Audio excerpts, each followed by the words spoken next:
সবসময় সতর্ক থাকবেন আপনার যারা যেন মানুষের হক নষ্ট না হয়। মানুষ আপনাকে গালি দেখ, থাপ্পড় মারুক, জমি আত্মসাৎ করে ফেলুক, হক নষ্ট করুক, কি করে করুক, আপনি তারটা করতে চান না।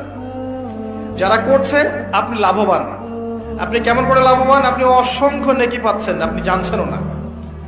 যেই আপনার বিরুদ্ধে মনে করেন আপনি নিষ্পাপ, আপনি মাজলুম, আপনি কোনো অন্যায় করেন নাই, আপনার বিরুদ্ধে জুলুম করা হচ্ছে, অপবাদ দেওয়া হচ্ছে, আপনাকে আন্ডারস্টিমেট করা হচ্ছে, ইত্যাদি ইত্যাদি, আপনি বসে বসে নেকি পাচ্ছেন, বসে বসে নেকি পাচ্ছেন, এবং পরকালে কিয়ামতের মাঠে উঠে দেখবেন অসংখ্য নেকি অটোমেটিক আপনার আমলনামে চলে আসবে।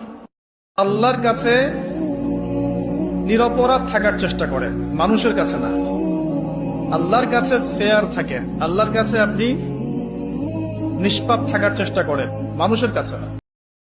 দুনিয়াতে যত বাধা বিপত্তি আসুক, গাল মন্দ খান, গীবত তহমত খান, কষ্ট হোক, নির্যাতন হোক, একটা বিষয় মনের মধ্যে শান্তি দেয়। কি শান্তি? যে এই দুনিয়ার জীবনটা তো আর চিরস্থায়ী নয়, এটা তো আর সারা জীবন থাকবে না।